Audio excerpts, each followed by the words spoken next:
Hello everyone, स्वागत है आपका हमारे यूट्यूब चैनल में। जैसे कि दोस्तों आज के इस क्लास में हम लोग बिहार पुलिस कांस्टेबल के लिए फुल लेंथ प्रैक्टिस सेट को कवर करने वाले हैं, जो आपके एग्जाम पॉइंट ऑफ व्यू से काफी ज्यादा आपका इंपोर्टेंट आपका होने वाला है, जिसमें कि आपका करंट का भी क्वेश्चन आपका इंक्लूडेड आपका है। तो ये आपका जितने भी आपका प्रैक्टिस सेट आपको प्रोवाइड आपको किया जा रहा है, बिल्कुल आपका लेटेस्ट आपका है। तो आप सभी लोगों को अच्छे तरीके से क्वेश्चन को अटेम्प्ट लेना है।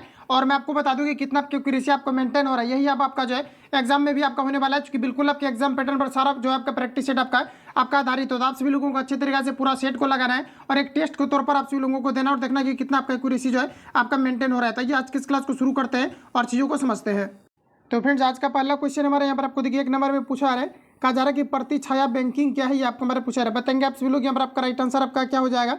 तो देखिए आप सभी लोगों को ध्यान में रखना है, प्रश्न में आपको कहा जा रहा है कि प्रति छाया बैंकिंग क्या है, ये आपको हमारा पूछा रहा है। सभी ऑप्शन आपके सामने दिए गए हैं, सभी क्वेश्चन को आपको रीड करना है, सभी ऑप्शन को आपको रीड करना है और आप सभी लोगों को सोचना है राइट आंसर यहाँ पर आपका क्या हो जाएगा। हालांकि प्रत्येक क्वेश्चन में आपको जो है कुछ आपको टाइम आपको दे दिया करूंगा, 4 से 5 सेकंड आप सभी लोगों को अटेम्प्ट लेना है। तो ध्यान रखेंगे आप सभी लोग, ये आपका जो है गैर बैंकिंग वित्तीय संस्थाओं तथा अन्य प्रति जो है अन्य गतिविधियों को संपन्न करना है, ये आपका जो है प्रति छाया बैंकिंग कहलाता है। क्वेश्चन को एक बार आप लोग रिपीट कर लेना है, ये क्वेश्चन आपका बिहार पुलिस कांस्टेबल के अंतर्गत ही आपका पूछा हुआ है। तो याद रखेंगे आप सभी लोग कि आपका गैर बैंकिंग वित्तीय संस्थाओं तथा अन्य गतिविधियों को संपन्न करना है, ये आपका जो है प्रति छाया आपका बैंकिंग कहलाता है। राइट आंसर यहाँ पर आपका बी करेक्ट हो जाएगा।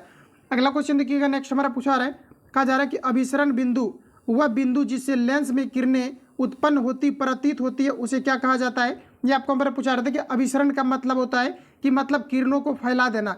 तो आप सभी लोगों को बताना कि अभिसरण बिंदु या वह बिंदु जिससे लेंस में किरणें उत्पन्न होती हुई प्रतीत होती है, इसे क्या कहा जाता है। तो ध्यान रखेंगे आप सभी लोग, इसे जो कहा जाता है इसे फोकस कहा जाता है। राइट आंसर यहाँ पर आपका डी करेक्ट हो जाएगा। जनरली आपने देखा होगा इस प्रकार से आपका अवतल दर्पण आपका होता है, जिसमें कि आपका ये आपका पोल और यहाँ पर आपका एफ और ये आपका सी होता है। तो कहीं पर से भी अगर किरण आती है तो आपके फोकस से कटती है, जिसे कि हम लोग कहते हैं कि फोकस से कटते हुए प्रतीत होती है, तो इसे हम लोग फोकस के नाम से जानते हैं। तो यहाँ पर आपका राइट आंसर जो हो जाएगा ऑप्शन यहाँ पर आपका डी करेक्ट हो जाएगा। अगला क्वेश्चन देखिए, नेक्स्ट हमारा पूछा जा रहा है, कहा जा रहा है कि किसी पदार्थ की प्रतिरोधकता के मान से इसकी चालकता निर्धारित होती है, निम्न प्रतिरोधकता वाली धातु है डैश है। बताएंगे आप लोग राइट आंसर यहाँ पर आपका क्या हो जाएगा। तो याद रखेंगे आप सभी लोग, आपका हो जाएगा सुचालक की भांति व्यवहार करती है, जिसमें कि प्रतिरोधक कम होते हैं। राइट आंसर यहाँ पर आपका सी करेक्ट हो जाएगा। अगला क्वेश्चन देखिए, नेक्स्ट हमारा पूछा रहा है, कहा जा रहा है कि किस तत्व में इसके बाह्यतम कोश में 2 इलेक्ट्रॉन होते हैं, ये आपको हमारा पूछा रहा है। सभी ऑप्शन आपके सामने दिए गए, आप सभी लोगों को इसका कॉन्फ़िगरेशन लिखना है और बताना कि इसका राइट आंसर यहाँ पर आपका क्या हो जाएगा। तो फ्रेंड यहाँ पर आपको सिंपली आपको ये करना है कि जैसे यहाँ पर अगर लिथियम की अगर हम लोग बात करें तो आप लिथियम का भी लिख सकते हैं, जैसे कि आपका 2 और यहाँ पर आपका कितना हो जाएगा, तो आपका 1 आपका हो जाएगा, सॉरी हाइड्रोजन, उसके बाद आपका हाइड्रोजन हीलियम और लिथियम आपका होता है, तो 2 और यहाँ पर आपका 1 हो जाएगा। लेकिन प्रश्न में कहा जा रहा है कि किस तत्व के बाह्यतम कोश में 2 इलेक्ट्रॉन होंगे, ये आपको हमारा पूछा रहा था, ये आपका गलत हो जाएगा। पोटेशियम का परमाणु संख्या आपका 19 होता है, इसका कॉन्फ़िगरेशन लिखेंगे तो 2 8 और आपका 1 हो जाएगा। तो बाह्यतम कक्षा में आपका 1 इलेक्ट्रॉन्स जो है आपके नहीं आएंगे, तो ये भी यहाँ पर आपका जो है आपका गलत हो जाएगा। कैल्शियम का परमाणु संख्या आपका 20 होता है, इसका कॉन्फ़िगरेशन लिखेंगे तो 2 8 और आपका यहाँ पर 2 हो जाएगा। तो बाह्यतम कक्षा में यही आपका 1 इलेक्ट्रॉन्स को देगा। राइट आंसर यहाँ पर आपका सी करेक्ट हो जाएगा। सोडियम की अगर हम लोग बात करें तो सोडियम का जो परमाणु संख्या होता है आपका 11 होता है, ये 2 8 और यहाँ पर आपका 1 हो जाएगा। और ये भी आपका फाइनली देख पाएंगे कि बाह्यतम कक्षा में आपका 1 इलेक्ट्रॉन्स को यहाँ पर आपका नहीं प्रदर्शित करता है। राइट आंसर यहाँ पर आपका सी करेक्ट हो जाएगा। अगला क्वेश्चन देखिएगा, नेक्स्ट हमारा पूछा रहा है, कहा जा रहा है कि सोडियम, ये क्वेश्चन जो आपका मध्य निषेध के एग्जाम में आपका पूछा गया था, 2 8 और आपको 6 दे करके पूछा गया था कि ये किस तत्व का कॉन्फ़िगरेशन है। तो ध्यान रखेंगे आप सभी लोग, 8 और 2 10 और 6 16, ये आपका सल्फर का आपका था। रिसेंटली अभी जो आपका 14 तारीख को मध्य निषेध का एग्जाम हुआ था, आप लोग पेपर को पलटेंगे तो ये आपका डेफिनेटली आपको मिल जाएगा। अगला क्वेश्चन देखिएगा, नेक्स्ट हमारा पूछा रहा है, अगले यहाँ पर आपको देखिए कहा जा रहा है कि सोडियम बाइकार्बोनेट के साथ हाइड्रोक्लोरिक एसिड मिश्रित होने पर निम्नलिखित में से कौन सी गैस निकलती है, ये आपको हमारा पूछा रहा है। काफी ज्यादा इंपॉर्टेंट प्रश्न है आपका, ध्यान रखेंगे आप सभी लोग। इसलिए जो भी आपका सिलेक्टेड टाइप का आपका सेट आपका है, जो कि एग्जाम पैटर्न पर बिल्कुल आपका लेटेस्ट अभी आपका आ रहा है, ये मैं आपको काफी ज्यादा प्रोवाइड करने का कोशिश कर रहा हूँ। तो आप सभी लोगों को क्लास को लगातार अटेम्प्ट लेना और एक्यूरेसी आप सभी लोगों को बताते चलना है। बताएंगे आप लोग राइट आंसर यहाँ पर आपका क्या हो जाएगा। क्वेश्चन को फ्रेंड्स एक बार रीड कर लेंगे आप लोग। कहा जा रहा है कि सोडियम बाइकार्बोनेट के साथ हाइड्रोक्लोरिक एसिड मिश्रित होने पर निम्नलिखित में से कौन सी गैस निकलती है, ये आपको हमारा पूछा रहा है। तो देखिए, जब भी कभी सोडियम कार्बोनेट के साथ हाइड्रोक्लोरिक एसिड को मिलाया जाता है, इसमें मुख्य रूप से आपका जो कार्बन आपके डाइऑक्साइड निकलते हैं। राइट आंसर यहाँ पर आपका बी करेक्ट हो जाएगा। ध्यान रखेंगे, देखिए यहाँ पर आपको दिया गया सोडियम आपका बाइकार्बोनेट दिया गया। ध्यान रखेंगे, इसे हम लोग खाने के सोडा के नाम से जानते हैं। तो Na2HCO आपका 3 होता है और सोडियम हाइड्रो जो है आपका क्लोरिक एसिड दिया गया है, इसको हम लोग HCl के नाम से जानते हैं। इन दोनों का आप लोग फॉर्मूला को ध्यान रखेंगे राइट आंसर यहाँ पर आपका बी करेक्ट हो जाएगा। अगला क्वेश्चन देखिए, नेक्स्ट हमारा पूछा है, कहा जा रहा है कि fill in the blanks with the suitable pronouns. बताएंगे आप लोग राइट आंसर क्या हो जाएगा। तो कहा जा रहा है कि द ट्रेन केम टू, कहा जा रहा है कि हॉल्ट बाय डैश। सभी ऑप्शन आपके सामने दिए गए हैं, बताएंगे आप लोग राइट आंसर क्या हो जाएगा। तो ये आपका यहाँ पर हो जाएगा इट सेल्फ, ऑप्शन यहाँ पर आपका बी करेक्ट हो जाएगा। अगला क्वेश्चन देखिए, पूछा है कि fill in the blanks with the suitable prefix. सभी ऑप्शन आपके सामने हैं, यहाँ पर आपका राइट आंसर हो जाएगा। बताएंगे, एक बार पढ़ लेते हैं यहाँ पर आपको क्या किया जा रहा है। तो क्वेश्चन में यहाँ पर आप देख पाएंगे दिया गया है, कहा जा रहा है कि the employees are working dash, कहा जा रहा है कि प्रेशर। तो आप सभी लोगों को बताना है राइट आंसर यहाँ पर आपका क्या हो जाएगा। तो आपका यहाँ पर हो जाएगा अंडर, वर्किंग अंडर प्रेशर आपका हो जाएगा, ऑप्शन यहाँ पर आपका सी करेक्ट हो जाएगा। तो प्रीपोजिशन के रूप में आपको प्रयोग करना है और प्रीपोजिशन। अगला क्वेश्चन हमारा नेक्स्ट यहाँ पर आपको देखिए पूछा रहा है, कहा जा रहा है कि translate the sentence into English. तो बताएंगे आप लोग राइट आंसर यहाँ पर आपका क्या हो जाएगा। तो देखिए कहा जा रहा है कि वह काफ़ी ध्यानपूर्वक काम कर रहा है, इसके लिए बताएंगे आप सभी लोग यहाँ पर आपका राइट आंसर आपका क्या हो जाएगा। आप सभी लोगों को ट्रांसलेट करना है और जिस भी क्वेश्चन का ऑलरेडी आपको आंसर पता है आप सभी लोगों को बताते चलना है। यहाँ पर आपका जो राइट आंसर हो जाएगा ऑप्शन यहाँ पर आपका बी करेक्ट हो जाएगा। अगला क्वेश्चन देखिए, नेक्स्ट हमारे यहाँ पर आपको पूछा जा रहा है, क्वेश्चन में कहा जा रहा है कि choose the passive from the sentence given below. तो यहाँ पर आपको दिया गया है कि लेट अस हेल्प हिम, इसके लिए बताएंगे आप सभी लोग यहाँ पर आपका पैसिव वॉइस आपका क्या हो जाएगा। तो देखिए ध्यान रखेंगे आप सभी लोग, यहाँ पर आपका राइट आंसर हो जाएगा लेट ही बी, आपका हो जाएगा हेल्प्ड, राइट आंसर आपका सी करेक्ट हो जाएगा। अगला क्वेश्चन हमारा नेक्स्ट यहाँ पर आपको देखिए पूछा है, कहा जा रहा है कि fill in the blanks with the, कहा जा रहा है कि सुटेबल ऑक्सिलरी वर्ब। कहा जा रहा है यहाँ पर आपको देखिए ऑप्शन में यहाँ पर आपको दिया गया है आर दिया गया, इस दिया गया, एम दिया गया है और यहाँ पर आपको वाज दिया गया। आप सभी लोगों को बताना है इसमें आप ऑक्सिलरी वर्ब के रूप में आप कौन सी चीज़ों का यूज करेंगे। यहाँ पर आपका हो जाएगा आर, राइट आंसर यहाँ पर आपका ए करेक्ट हो जाएगा। अगला क्वेश्चन हमारा नेक्स्ट यहाँ पर आपको देखिए पूछा है, कहा जा रहा है कि निम्नलिखित में से कौन सी उभयधर्मी ऑक्साइड बनाती है, ये आपको हमारा पूछा रहा है। सभी ऑप्शन आपके सामने दिए गए, बताएंगे आप लोग राइट आंसर क्या हो जाएगा। तो फ्रेंड्स ध्यान रखेंगे यहाँ से डायरेक्टली आपका जो है उभयधर्मी ऑक्साइड के बारे में आपका काफ़ी बार आपका पूछा गया है। तो ZnOAl2 आपका O3 और इसके अलावा आपका जो हो जाता है PbO, इन तीनों चीज़ों के बारे में आप लोग याद रखेंगे। पूछा जाता है कि निम्न में से कौन सा उभयधर्मी ऑक्साइड है, तो याद रखेंगे ZnOAl2O3 और PbO, ये सभी आपके जो है उभयधर्मी के ऑक्साइड होते हैं। तो यहाँ पर आपका जो राइट आंसर हो जाएगा Zn आपका हो जाएगा, इससे आपका उभयधर्मी ऑक्साइड जो है आपका बन जाएगा, जो कि धातु तथा अधातु दोनों के गुण को प्रदर्शित करेगा। आगे बढ़ जाते हैं। अगला क्वेश्चन हमारा नेक्स्ट नंबर आपको देखिए पूछा रहा है, कहा जा रहा है उपमुखी संकट निम्न में से किससे संबंधित है, ये आपको मेरा पूछा रहा है। तो ये आपका हो जाएगा आर्थिक मंदी से संबंधित है, ऑप्शन यहाँ पर आपका ये करेक्ट हो जाएगा। अगला क्वेश्चन देखिए पूछा रहा है, कहा जा रहा है कि पित्त के कार्य को डैश कहा जा सकता है। सभी ऑप्शन आपके सामने दिए गए हैं, बताएंगे आप लोग राइट आंसर क्या हो जाएगा। तो पित्त के कार्य को डैश कहा जा सकता है, सभी ऑप्शन आपके सामने दिए गए हैं। तो फ्रेंड्स ध्यान रखेंगे आप सभी लोग, पित्त के कार्य को हम लोग क्या बोलेंगे, इसे हम लोग पायती जो है पायसीकरण के नाम से जानते हैं। राइट आंसर यहाँ पर आपका एक करेक्ट हो जाएगा। याद रखना है आप सभी लोगों को कि जो पित्त का pH मान होता है ये आपका 7.7 होता है। तो राइट आंसर आपका एक करेक्ट हो जाएगा, ध्यान रखेंगे। अगला क्वेश्चन देखिए नेक्स्ट हमारा पूछा रहा है, कहा जा रहा है कि भारतीय रिजर्व बैंक द्वारा CRR, कहा जा रहा है कि CRR में वृद्धि से क्या होता है, ये आपको हमारा पूछा रहा है। सभी ऑप्शन आपके सामने दिए गए, तो ध्यान रखेंगे आप सभी लोग। यहाँ पर आपका हो जाएगा अर्थव्यवस्था में मौद्रिक तरलता में कमी आती है, ऑप्शन यहाँ पर आपका बी करेक्ट हो जाएगा। अगला क्वेश्चन देखिए पूछा रहा है, कहा जा रहा है कि यदि किसी वस्तु की गति का मान t समय में u से शुरू होकर अंत में v में बदलता है तो त्वरण a का वैल्यू कितना होगा, ये आपको हमारा पूछा रहा है। सभी ऑप्शन आपके सामने हैं, अटेम्प्ट लेंगे आप लोग। तो याद रखेंगे आप सभी लोग, देखिए आपका जो त्वरण आपका होता है a बराबर, जनरली आपने एक फॉर्मूला पढ़ा होगा कि v माइनस यू बटे आपका यहाँ पर आपका t होता है। तो यहाँ पर अगर देखा जाए तो राइट आंसर जो हो जाएगा ऑप्शन यहाँ पर आपका एक करेक्ट हो जाएगा।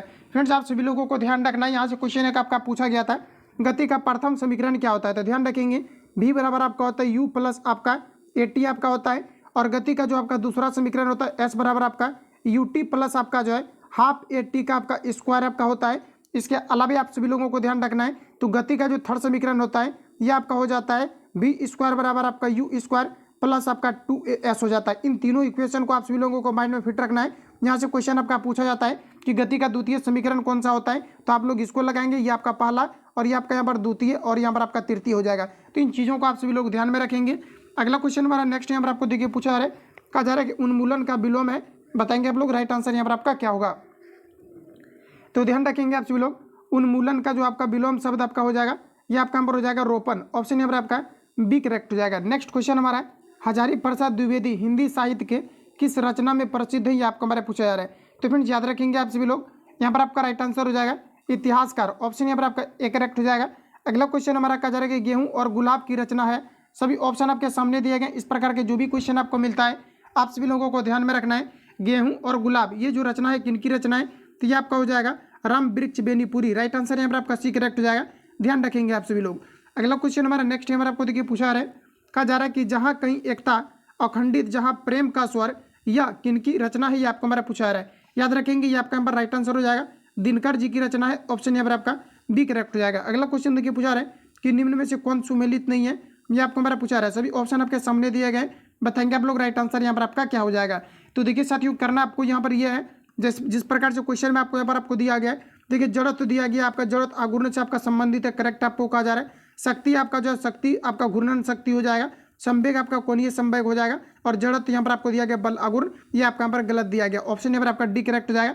तो ध्यान रखेंगे आप सभी लोग। अगला क्वेश्चन हमारा नेक्स्ट यहाँ पर आपको देखिए पूछा रहा है, कहा जा रहा है 1 जूल बराबर कितना होता है? ये आपको हमारा पूछा रहा है। तो देखिए जो 1 जूल आपका परिवर्तित होकर के जो आपका आता है, ये आपका 1 न्यूटन, और ये आपका जो मीटर होता है इसी को हम लोग 1 जूल के बराबर लेते हैं। राइट आंसर यहाँ पर आपका ए करेक्ट हो जाएगा।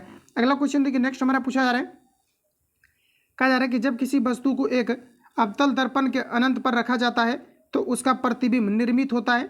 सभी ऑप्शन आपके सामने दिए गए, बताएंगे आप लोग राइट आंसर आपका क्या हो जाएगा। तो ये आपका हो जाएगा फोकस पर। राइट आंसर आपका ए करेक्ट हो जाएगा, ये हमेशा फोकस पर ही कटता है, ऑप्शन यहाँ पर आपका ए करेक्ट हो जाएगा। आगे बढ़ जाते हैं। अगला क्वेश्चन हमारा नेक्स्ट यहाँ पर आपको देखिए पूछा रहा है, कहा जा रहा है कि दाब बराबर, ये डायरेक्टली आपको फॉर्मूला से रिलेटेड क्वेश्चन आपका पूछा गया है, और दाब बराबर जो होता है आपका उत्क्षेप बटे आपका जो है क्षेत्रफल होता है। राइट आंसर यहाँ पर आपका सी करेक्ट हो जाएगा। दाब बराबर क्या होता है? तो बल बटे आपका क्षेत्रफल, जनरली आपका जो होता है ये दाब बराबर आपका जो है बल बटे आपका यहाँ पर आपका क्षेत्रफल होता है। तो ध्यान रखेंगे आप सभी लोग कि आपका क्या हो जाएगा, तो ये आपका क्षेत्रफल आपका हो जाएगा। तो इन चीज़ों का आप लोग ध्यान रखेंगे, या उत्क्षेप बल आपका जो है उत्क्षेप प्लस आप बाय आपका क्षेत्रफल अगर दिया रहता है तो ये भी हमारा आपका राइट आंसर आपका हो जाएगा। तो ध्यान रखेंगे। अगला क्वेश्चन हमारा नेक्स्ट हमारा आपको देखिए पूछा रहा है, कहा जा रहा है एक एस्थेटिक, कहा जा रहा है एस्थेटिक आवेश उत्पन्न करता है। तो देखिए एस्थेटिक आवेश जो उत्पन्न करता है ये आपका जो है चुंबकीय क्षेत्र नहीं उत्पन्न करता है, बाकी ये आपका जो है केवल आपके चुंबकीय क्षेत्र उत्पन्न करता है, चुंबकीय क्षेत्र एवं विद्युतीय क्षेत्र उत्पन्न करता है, कोई नहीं। तो यहाँ पर अगर देखा जाए तो कहा जा रहा है कि एक एस्थेटिक आवेश उत्पन्न करता है, सॉरी मैंने आपको सच नहीं बता दिया, तो यहाँ पर आपको हो जाएगा कि ये आपका जो है चुंबकीय क्षेत्र उत्पन्न नहीं कर सकता है। राइट आंसर यहाँ पर आपका बी करेक्ट हो जाएगा। देखिए जो आपका एस्थेटिक आवेश होता है ये चुंबकीय क्षेत्र इसलिए उत्पन्न नहीं कर सकता है क्योंकि ऑरेस्टेट नामक एक वैज्ञानिक थे जिन्होंने कि ये चीज़ों को रिप्रेजेंट किया था कि जब भी कभी किसी जो है चालक में विद्युत धारा अगर प्रभावित होता है तो ये मैग्नेटिक फील्ड यानी कि जो है चुंबकीय क्षेत्र को उत्पन्न करता है। तो एस्थेटिक जो आवेश होता है ये आपका चुंबकीय क्षेत्र को उत्पन्न नहीं कर सकता जब तक कि आपका गतिमान नहीं होगा। तो राइट आंसर आपका बी करेक्ट हो जाएगा, ध्यान रखेंगे आप सभी लोग। अगला क्वेश्चन हमारा पूछा जा रहा है, कहा जा रहा है कि न्यूटन के शीतलन नियम का पूर्ण पालन होता है जब वस्तु एवं वातावरण के बीच तापांतर कितना होता है? ये आपको हमारा पूछा रहा है, बताएंगे आप लोग राइट आंसर यहाँ पर आपका क्या हो जाएगा।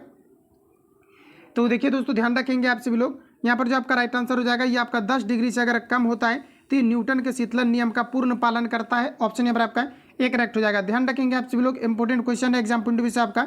अगला क्वेश्चन हमारा नेक्स्ट यहाँ पर आपको देखिए पूछा रहा है, कहा जा रहा है कि एक सरल आवर्त गति करते कण की स्थितिज ऊर्जा जबकि कण अपने आयाम से आधी दूरी पर है तो कहा जा रहा है कि ई बराबर कुल ऊर्जा कितनी होगी? ये आपको मेरा पूछा रहा है, डायरेक्टली आपको फॉर्मूला पूछा गया है, बताएंगे आप लोग राइट आंसर क्या हो जाएगा। तो देखिए इसका जो यहाँ पर आपका हो जाएगा ई, कहा जा रहा है कि ई ऊर्जा कितना होगा, तो यहाँ पर आपका करेक्ट आंसर आपका हो जाएगा 1 आपका 4 ई आपका हो जाएगा। क्वेश्चन को एक बार आप सभी लोगों को रिपीट कर लेना है। देखिए प्रश्न में आपको कहा जा रहा है एक आपका सरल आवर्त गति कण की स्थितिज ऊर्जा जबकि कण अपने आयाम से आधी दूरी पर है तो कहा जा रहा है कि इसका ऊर्जा कितना होगा, तो ये आपका 1 आपका 4 हो जाएगा। आधी दूरी पर है तो 1 बटे आपका जो है 2 का आपका स्क्वायर हो जाएगा तो 1 आपका 4 हो जाएगा और आपका ई लग जाएगा चूंकि काइनेटिक एनर्जी के बारे में पूछा रहा है। ऑप्शन यहाँ पर आपका बी करेक्ट हो जाएगा। अगला क्वेश्चन हमारा नेक्स्ट यहाँ पर आपको देखिए पूछा रहे हैं, कहा जा रहा है यहाँ पर आपको पोटेंशियल एनर्जी के बारे में पूछा रहा है तो यहाँ पर आपका राइट आंसर आपका बी करेक्ट हो जाएगा। अगला क्वेश्चन देखिए नेक्स्ट पूछा रहे हैं, कहा जा रहा है कि एक कालीन 5 मीटर लंबा और 1.2 मीटर चौड़ा है, इसके चारों किनारों पर 30 मीटर चौड़ा छपा हुआ बॉर्डर लगता है तो कहा जा रहा है कि 225 रुपया प्रति वर्ग मीटर की दर से बॉर्डर छपाई का खर्च कितना होगा, ये आपको मेरा पूछा रहा है, बताएंगे आप लोग राइट आंसर यहाँ पर आपका क्या हो जाएगा। तो साथियों ध्यान रखेंगे इस प्रकार के क्वेश्चन अगर आपको कहीं पर भी अगर आपको पूछा जाता है तो डायरेक्टली आप सभी लोगों को क्या करना है कि देखिए हमारा आपको प्रश्न में आपको कहा जा रहा है कि 5 एक कालीन है जो कि 5 मीटर आपका क्या है तो आपका लंबा और आपका 1.2 मीटर आपका चौड़ा दिया गया है। इसके चारों किनारों पर कहा जा रहा है कि 30 मीटर चौड़ा या 30 सेंटीमीटर आपको दिया गया है कि चौड़ा छप्पा कहा जा रहा है कि छपा हुआ बॉर्डर लगता है तो कहा जा रहा है कि 2.5 मीटर प्रति वर्ग मीटर की दर से इसका लागत कितना होगा, ये आपको हमारा पूछा रहा है। सॉल्व करेंगे आप सभी लोग और बताएंगे यहाँ पर आपका राइट आंसर क्या हो जाएगा। सबसे पहले अगर देखा जाए तो आप सभी लोगों को करना ये है कि यहाँ पर आपको देखिए दिया गया आपको सेंटीमीटर में, तो इसको मीटर में आप लोग कन्वर्ट कर लेंगे। तो यहाँ पर देखिए कितना करेंगे, 100 से आप लोग भाग लगाएंगे, 0 से 0 कट जाएगा, और इसको अगर आप लोग डिवाइड करेंगे तो आपका कितना बार में 3 बटे आपका यहाँ पर आपका 10 हो जाएगा, और इसको डिवाइड करेंगे तो 0 पॉइंट आपका कितना हो जाएगा, आपका 6 हो जाएगा। 0 लगाएंगे उसके बाद आपका जो है 6 आपका हो जाएगा, तो 0 पॉइंट आपका 6 हो जाएगा इसको डिवाइड करने के बाद। तो यहाँ पर अगर देखा जाए तो अब इसको क्या करना है कि जो आपका कालीन जो आपका लगा हुआ है इसका चौड़ाई कितना आ गया आपका 0 पॉइंट आपका 6 आपका मीटर आपका आ चुका है। अब देखिए फ्रेंड्स यहाँ पर आपको करना यह है, इसका कालीन का जो लंबाई दिया गया 5 मीटर दिया गया है, तो 5 इंटू जैसे कि आपको पता होगा इस प्रकार से आपका आयत आपका क्रिएट होगा। चूंकि मैं शॉर्ट में आपको बता रहा हूँ, क्योंकि सेट कवर किया जा रहा है आपका, तो ऐसे करके आपका यहाँ पर बन जाएगा। और ये जो बाह्य आपका होता है इसी की यह रास्ता कि यहाँ पर आपका जो है क्षेत्रफल आपसे पूछा जा रहा है, तो पूरे का क्षेत्रफल निकाल करके अंदर वाला का क्षेत्रफल घटाएंगे तो आपका रास्ता का आपका निकल जाएगा, और जो भी आपका क्षेत्रफल निकलेगा उसमें आपको 225 से गुना कर देना है। तो आपको सिंपली क्या करना है कि 5 इंटू आपका 0 पॉइंट आपका कितना हो जाएगा, आपका 6 हो जाएगा, और इसी में आप सभी लोगों को माइनस कितना करना है, तो 1.2 इंटू आपका 1.2, और इसको आप सभी लोगों को गुना कर लेना है। उसके बाद आपका यहाँ पर क्या हो जाएगा, तो 1.2 और माइनस आपका 0 पॉइंट आपका यहाँ पर आपका 6 हो जाएगा। आप बोलोगे क्यों होगा, क्योंकि ये पर आपका बड़ा वाला जो आयत है इसमें से आपका छोटा वाला का आपका जो चौड़ाई है लंबाई है ये आपका यहाँ पर क्या हो जाएगा, घट जाएगा। इसको आप लोग कैलकुलेट करके जो भी आंसर आएगा उसमें आप सभी लोगों को 225 से गुना कर देना है। हिंस मैंने काफ़ी ज़्यादा आपको कर दिया हुआ है, अब आप लोग बिल्कुल इसको सॉल्व कर पाएंगे, और अपने से जितना करेंगे उतना आपका कॉन्फिडेंस लेवल आपका इंक्रीज होगा। अगला क्वेश्चन हमारा नेक्स्ट नंबर आपको देखिए पूछा रहे, कहा जा रहा है कि सचिन तेंदुलकर ने 10 पारियों में ऑस्ट्रेलिया के खिलाफ, यहाँ पर आपको दिया गया डेटा, आपको यहाँ तक दिया गया है, कहा जा रहा है कि रन बनाए, तो इसका माध्य कितना होगा ये आपको हमारा पूछा रहा है। माध्य के लिए मैंने आपको फॉर्मूला भी आपको बताया हुआ है कि माध्य बराबर आपका फॉर्मूला होता है सभी प्रेक्षणों का योग, क्या होता है, सभी प्रेक्षणों का आपका योग होता है, और बट्टे आपका क्या हो जाएगा, तो कुल आपका प्रेक्षण हो जाएगा, क्या हो जाएगा, कुल आपका प्रेक्षणों की संख्या हो जाएगा। तो सभी प्रेक्षणों को यहाँ पर आपको ऐड कर लेना है, और जितना प्रेक्षण को आप ऐड करेंगे उनसे आपको डिवाइड कर देना है। 1 2 3 4 5 6 7 8 9 10, तो 10 से आपको सिंपली क्या करना है, डिवाइड कर देना है। इसका भी आपका राइट आंसर आपका निकल करके आपका आ जाएगा। तो फ्रेंड्स इसका जो करेक्ट आंसर आपका आएगा ये आपका 247 बटे आपका 5 आ जाएगा। तो आप सभी लोगों को इसको सॉल्व करना है। अगला क्वेश्चन देखिएगा, नेक्स्ट हमारा पूछा रहे, कहा जा रहा है कि 15 लोग 24 दिनों में एक दीवार बना सकते हैं।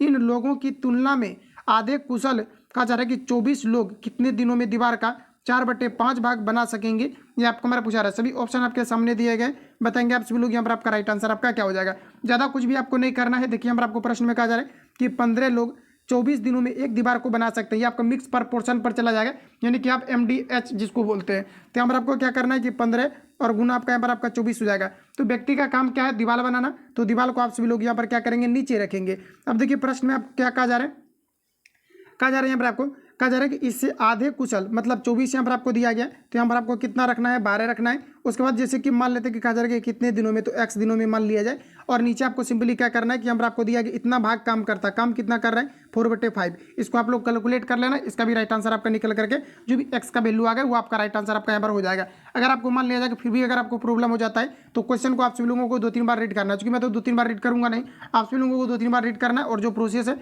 इस पर बनाएंगे डेफिनेटली आपका सॉल्व हो जाएगा। अगला क्वेश्चन हमारा नेक्स्ट यहाँ पर आपको देखिए पूछा रहे, कहा जा रहा है कि 2/3 को किसी भिन्न में जोड़ने पर 5/7, कहा जा रहा है कि 5/4 प्राप्त होता है। उसके बाद कहा जा रहा है कि वह भिन्न क्या है, ये आपको हमारा पूछा रहा है। सिंपली कुछ नहीं करना है, मान लिया जाए कि कोई भिन्न आपका x है, और इसमें आपका 2/3 को अगर जोड़ा जाता है तो ये कितना प्राप्त होता है, तो आपके 5/4 प्राप्त होता है। तो x बराबर आपका कितना हो जाएगा, तो 5/4 हो जाएगा, और उस पर जाकर के आपका 2/3 आपका जाकर के माइनस होगा। इसको भी आप लोग कैलकुलेट कर लेना, इसका राइट आंसर आपका निकल करके आ जाएगा। तो फिर यहाँ पर आपका जो राइट आंसर आपका आ जाएगा ये आपका यहाँ पर 7/12 आ जाएगा। तो आप लोग सॉल्व करेंगे, पूरा उम्मीद है कि आप लोग जरूर सॉल्व करेंगे।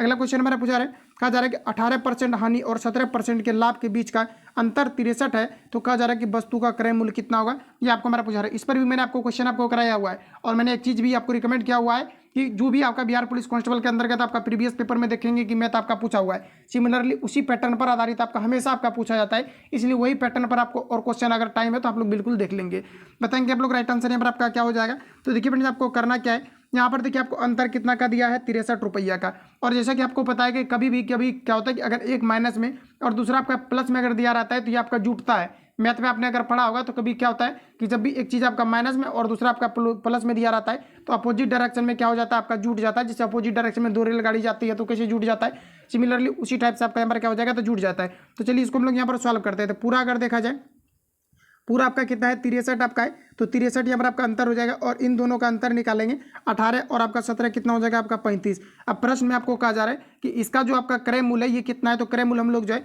100 मान करके चलेंगे, क्योंकि परसेंटेज से रिलेटेड चर्चा यहाँ पर आपको किया गया है। इसको कैंसिल आउट करेंगे, राइट आंसर आपका निकल करके आपका आ जाएगा। तो आप लोग बिल्कुल इसको कर पाएंगे, चलिए कर देते हैं। तो इसको कटा भी लेना आप लोग, कट जाएगा। देखिए 5 से जैसे 7 से कटाते 7 25 35 और 7 से कटाएंगे तो कितना बार में आपका कट जाएगा 9 बार में। 5 से कैंसिल आउट करेंगे तो 5 दूना 10, 0 9 दूना 18 यानी कि 180 आपका आ जाएगा। इस प्रकार से हमारा आपका राइट आंसर जो हो जाएगा ऑप्शन बी यहाँ पर आपका करेक्ट हो जाएगा। आगे बढ़ जाते हैं, अगला क्वेश्चन हमारा नेक्स्ट नंबर आपको देखिए पूछा है, कहा जा रहा है कि यदि sine x plus cos x बराबर अंडर रूट आपका दिया गया हमारा आपको अंडर रूट 6 साइन एक्स, तो 10 एक्स का वैल्यू कितना होगा ये आपको मेरा पूछा रहा है। सॉल्व करेंगे आप लोग और बताएंगे आपका यहाँ पर राइट आंसर आपका यहाँ पर क्या हो जाएगा। तो देखिए आपको कुछ भी नहीं करना है, आपको सिंपली क्या करना है कि दोनों तरफ आप कॉस से भाग दे दीजिए। कॉस से भाग देंगे तो ये आपका कॉस कट जाएगा और यहाँ पर आपका क्या हो जाएगा, कॉस से भाग देंगे तो ये आपका क्या हो जाएगा 10x और ये आपका कट जाएगा तो ये आपका प्लस में आपका 1 हो जाएगा और इधर आप कॉस से भाग देंगे तो आपका क्या हो जाएगा 6 आपका जो है और ये भी आपका कितना हो जाएगा तो आपका 10 आपका x हो जाएगा। तो इस प्रकार से आप सभी लोगों को भाग दे देना है। उसके बाद आपको ऐसा करना है कि जैसे कि इसको आप उस पर लेकर के जा सकते हैं। तो यहाँ पर आपका कितना हो जाएगा अंडर रूट आपका 6 आपका 10x और ये वाला उधर जाएगा तो माइनस आपका 10x और बराबर आपका क्या हो जाएगा 1 आपका हो जाएगा। अब इसको आप लोगों को क्या करना है कि 10 10 आपका कॉमन लेना है। इसमें अगर 10 हम लोग अगर कॉमन ले लेते हैं तो आपका यहाँ पर कितना बच जाएगा, तो 10 अगर कॉमन लेंगे तो 6 माइनस 1 बराबर आपका 1 बच जाएगा। ठीक है, तो यहाँ पर देखिए आपका क्या हो जाएगा, तो 10 अगर हम लोग 10x कॉमन ले लेते हैं अंदर में आपका कितना बच जाएगा, तो रूट 6 माइनस 1 और यहाँ पर आपका बराबर आपका 1 बच जाएगा। अब देखिए इतना होने के बाद आपको क्या करना है कि सिंपली आपको 10x बराबर थोड़ा मॉडरेट टाइप का था इसलिए इसको कंप्लीट रिवील कर दिया, बाकी जो इजी रहेगा स्किप करेंगे। तो यहाँ पर आपका देखिए कितना हो जाएगा अंडर रूट आपका 6 और माइनस आपका 1। इसका हरों का आपको सभी लोगों को क्या करना है परिमेयकरण करना है, तो उधर आपका प्लस में हो जाएगा, यहाँ 6 प्लस आपका 1 हो जाएगा। इसको कैलकुलेट करना, अब आपका आंसर राइट आंसर आपका निकल करके आ जाएगा। तो इसका जो आपका राइट आंसर आपका निकल करके आएगा ये आपका नंबर आ जाएगा ऑप्शन ए। तो आप सभी लोगों को सॉल्व कर लेना है। अगला क्वेश्चन हमारा नेक्स्ट नंबर आपको देखिए पूछा है देखिए क्वेश्चन में आपको यहाँ पर कहा जा रहा है कि दो संख्याओं का मौसो और लौसो क्रमशः दिया गया है 29 और 10 यहाँ पर आपको दिया गया 15 है। तो कहा जा रहा है कि यदि उनमें से एक संख्या 145 हो तो दूसरी संख्या क्या होगी आपको हमारा पूछा है। जैसे कि ऑलरेडी आपको पता होगा कि इस प्रकार के क्वेश्चन अगर पूछा जाता है इसका फॉर्मूला होता है दो संख्याओं का गुणनफल क्या हो जाता है, फर्स्ट संख्या और सेकंड संख्या का गुणनफल बराबर आपका LCM गुना आपका हो जाता है HCF हो जाता है। तो इसमें अगर देखा जाए तो आपको एक संख्या आपको दिया गया, कितना दिया गया 100 आपको 45 दिया गया 145, दूसरा संख्या x मान लेते हैं या फिर 2 को ही रख सकते हैं आप, मतलब जैसे 2 दिया है तो सिंबॉलिक रूप में आप जो है रोमन अंक में रख सकते हैं या फिर आप x मान सकते हैं। उसके बाद एक यहाँ पर आपको 29 दिया गया LCM और HCF यहाँ पर आपको कितना दिया गया 10 यहाँ पर आपको 15 आपको दिया गया। तो आप दोनों को गुना ही करना है, बाकी ये आपका HCF है ये आपका LCM है। इससे आप इधर ला करके भाग देंगे तो x का जो वैल्यू निकलेगा वही यहाँ पर आपका राइट आंसर आपका हो जाएगा। तो देखिए इसका जो करेक्ट आंसर आपका निकल करके आएगा ये आपका नंबर आ जाएगा, सॉरी ये आपका था, इसका जो राइट आंसर आएगा ऑप्शन ए पर आपका करेक्ट हो जाएगा।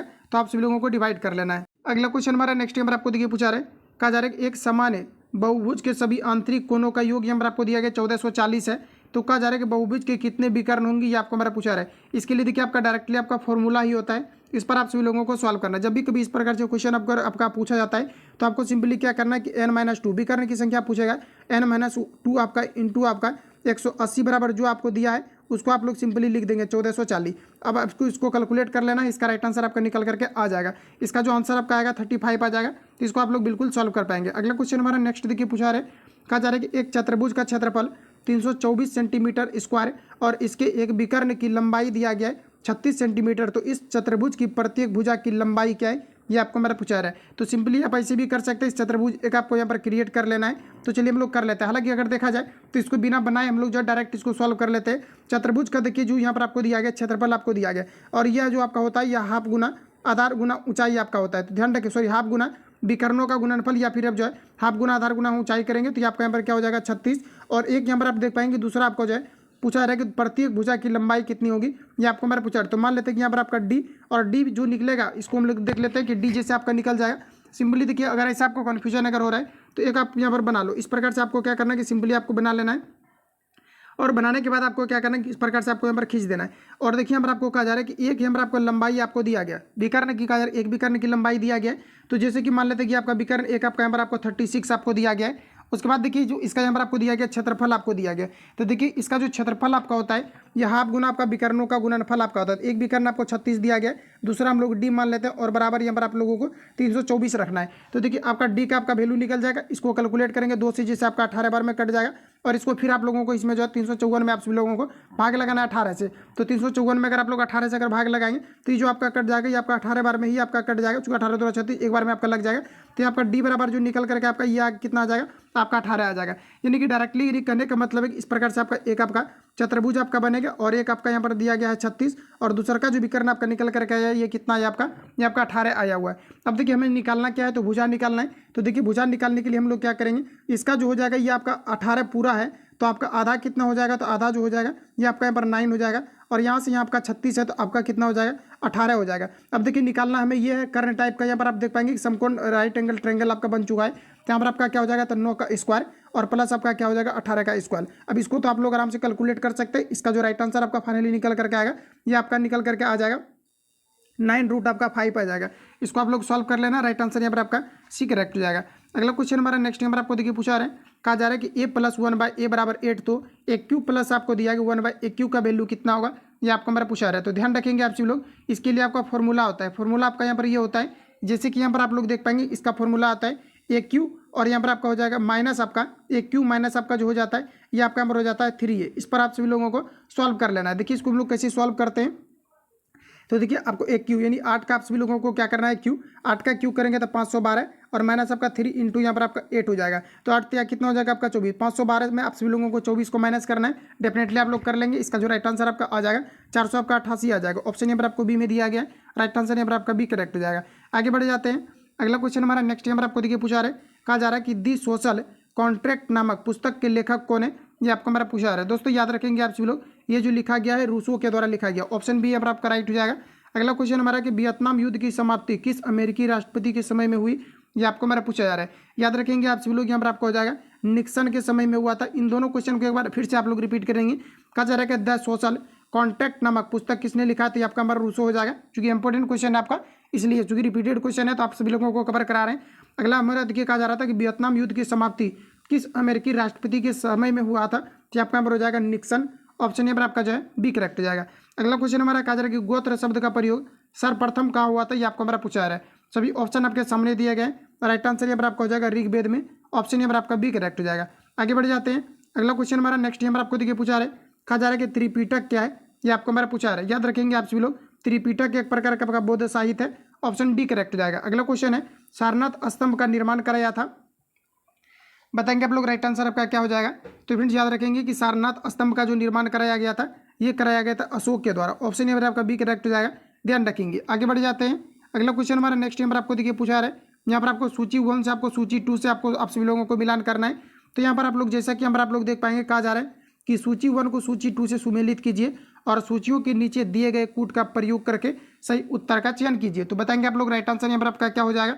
तो यहाँ पर आपको देखिए नामदेव आपको दिया गया, ये आपका जो है किस प्रकार के पेशा से आपका संबंधित है, व्यवसाय से, ये आपको हमारा पूछा रहा है। बताएंगे आप लोग, राइट आंसर यहाँ पर आपका क्या हो जाएगा। सबसे पहले आप सभी लोगों को अटेम्प्ट लेना है। तो देखिए नामदेव जो आपका हो जाएगा ये आपका नंबर हो जाएगा दर्जी से। ऑप्शन इसके साथ चला जाएगा। कबीर दास आपको दिया गया, कबीर दिया गया है, तो फिर कबीर जो हो जाएगा ये आपका नंबर हो जाएगा जुलाहा से आपका संबंधित है, यानी कि आपके बोने वाला काम से। रविदास आपको दिए गए, तो रविदास आपका किससे संबंधित होगा, ये आपको मेरा पूछा रहा था। यहाँ पर आपका जो हो जाएगा रविदास, रविदास आपका किसके साथ आपका संबंधित हो जाएगा। तो रविदास जो काम करते हैं ये मोची का काम करते हैं, ये आपका पर इसके साथ चला जाएगा। और सेन जो हो जाएगा ये आपके नाई के साथ चला जाएगा। तो इस प्रकार से आप सभी लोगों को रिलेट करना है। डी वाला देखिए आपका ए के साथ गया है, तो आपका ऑप्शन ए कलर कट जाएगा और आपका डी भी यहाँ पर आपका आपका बी भी आपका कट जाएगा। तो इस प्रकार से अगर देखा जाए तो यहाँ पर जो आपका राइट आंसर आपका हो जाएगा ये आपका बी को फॉलो कर रहा है। राइट आंसर यहाँ पर आपका बी करेक्ट हो जाएगा। अगला क्वेश्चन हमारा नेक्स्ट यहाँ पर आपको देखिए पूछा जा रहा है, कहा जा रहा है कि भारत का पहला समाचार पत्र कौन था, ये आपको हमारा पूछा रहा है। ध्यान रखेंगे आप सभी लोग, ये आपका नंबर हो जाएगा द बंगाल गजट। भारत का पहला समाचार पत्र कौन था, ये आपको हो जाएगा द बंगाल गजट। और इसका जो सर्वप्रथम जिसका संपादन हुआ था 1780 में हुआ था। डेट आप लोगों को इसका ध्यान में रखना है, यहाँ से क्वेश्चन आपका पूछा गया था, ध्यान रखेंगे आप लोग। यहाँ पर आपका राइट आंसर क्या हो जाएगा, ऑप्शन यहाँ पर आपका ए करेक्ट हो जाएगा।